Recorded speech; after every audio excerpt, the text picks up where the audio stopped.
So before the practice today, Kevin Stefanski, which means before the Shedeur Sanders oblique injury, was asked about updating Kenny Pickett, Dillon Gabriel, both coming back from hamstring injuries.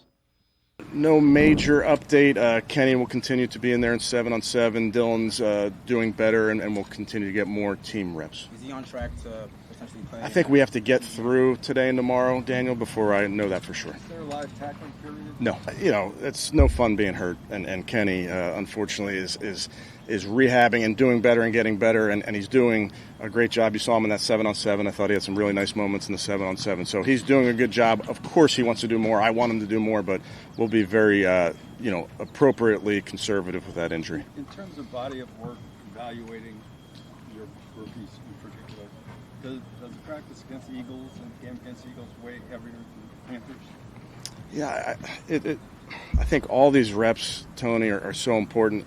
I don't want to say a rep from a week ago in a team period wasn't important. I think they're all important. Obviously, they're different here in the practice setting because this is a defensive scheme that our guys don't know. These are players that our guys don't know. So, of course, you think about those reps differently, but we're really taking an approach here where everything matters. Every rep matters. So, Brad, you heard, doesn't sound like Pickett's going to play. The way he's talking about being overly cautious would lead you to believe Shedeur Sanders isn't going to play with an oblique. So it's basically Dillon Gabriel, Tyler Huntley. There's no way I think Joe Flacco sees the field against the Eagles. No, I can't imagine. I don't know if we'll see Flacco at all in the preseason, to be honest. That's kind of Kevin's MO there, with his starting quarterback. Maybe a series in the last game. I doubt it, though.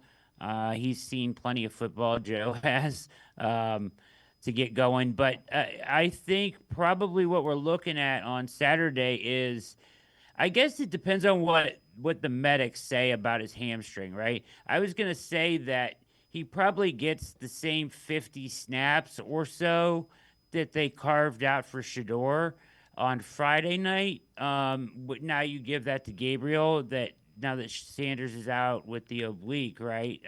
We're, expecting him to be out. I can't imagine that he would play. So that's what I think they would want to give Gabriel, like the same amount of workload there, and then let Huntley take the whatever's left over at the end of the game there.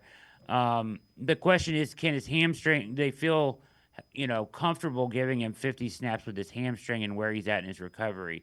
If he's full go, then yeah, I think he plays into the third quarter similar to the way that Sanders did. Yeah, I would agree. What are you paying attention to in the second joint practice tomorrow? And then who are you looking forward to in addition, obviously Dillon Gabriel, but who are you looking forward to seeing if they flash again in the second preseason game? So, main thing in the joint practice, once again, I'm going to go back to the trenches. It's all about, can they run the football, right? And I know they don't do a ton of that in these situations. It's a controlled environment. But are they winning at the point of attack? Are they getting any push on the offensive line? I think that they, made it pretty clear that the defensive line did well today, and I can expect that to continue. On Saturday, I'm watching everything. Wide receiver is an area that you've got to watch. Is Gage Larvadain going to make a push? Caden Davis make this team? Is there better options off the roster at this point? I don't know. Can Larvadain be a good enough return man to push DeAndre Carter's usage or need on this roster off? Those are things I'm kind of watching for. Definitely watching the secondary really closely. The transition after Emerson, I have not seen a ton from Mitchell that has made me feel great so far. I think Harden had a pick today, or I think I heard that right. Yep. So that would be a good sign from him because, you need one of those guys to step up in the nickel. If not, you're going to have to figure some things out with these veteran safeties and play big nickel or dime or whatever, however you're going to approach it.